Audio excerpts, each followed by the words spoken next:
Have you been hearing any interesting conversations this week? Are you feeling optimistic about filling in some of these gaps? What are you hearing?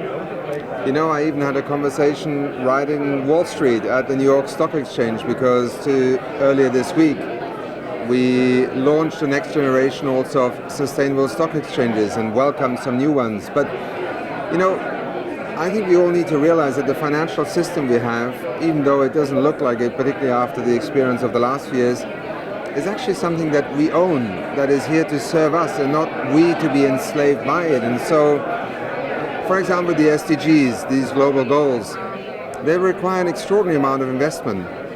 Governments through taxation cannot, bring up even the majority of those funds. So we have to work on how to make the financial and capital markets invest in renewable energy technology, in more efficient buildings and cities.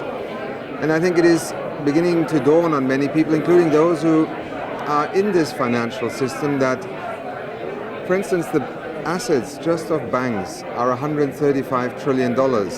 Our problem is not that we have no money in the world to do these things. Our problem is that the financial economy and the real economy are not aligned. And that's why we have this bizarre situation that we worry about whether we can deal with climate change when in fact it is a perfectly manageable issue, but we have to get the economy to invest in it. And so, yes, finance matters, and let us remember, it's our money that is in these financial and capital markets, our pension funds, and that's why I think we should have much greater attention to this issue. What about you personally? We talk a lot about the goals as a global community that we're trying to meet by 2030. What are your personal, professional goals that you'd like to achieve in the next 15 years?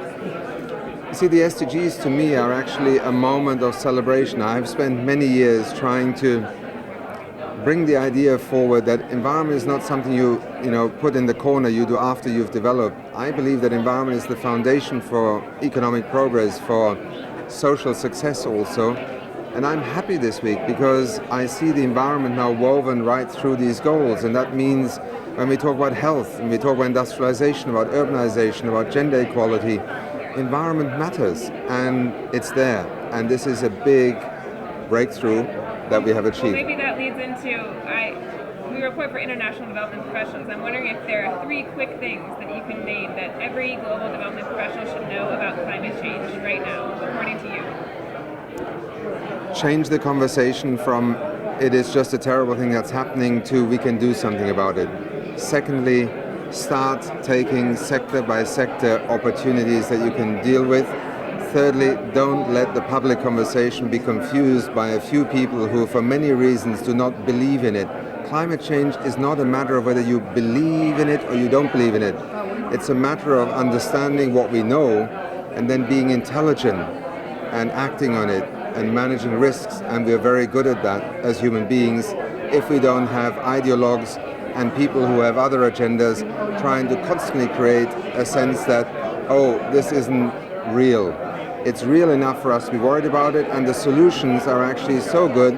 They're not only about climate change, they're about access to energy, about less pollution, about being more independent from having to have fossil fuels, to which we have, on many occasions seen wars happen. So that's why climate change is actually something that you should believe in for the sheer benefit that we can get out on acting on it.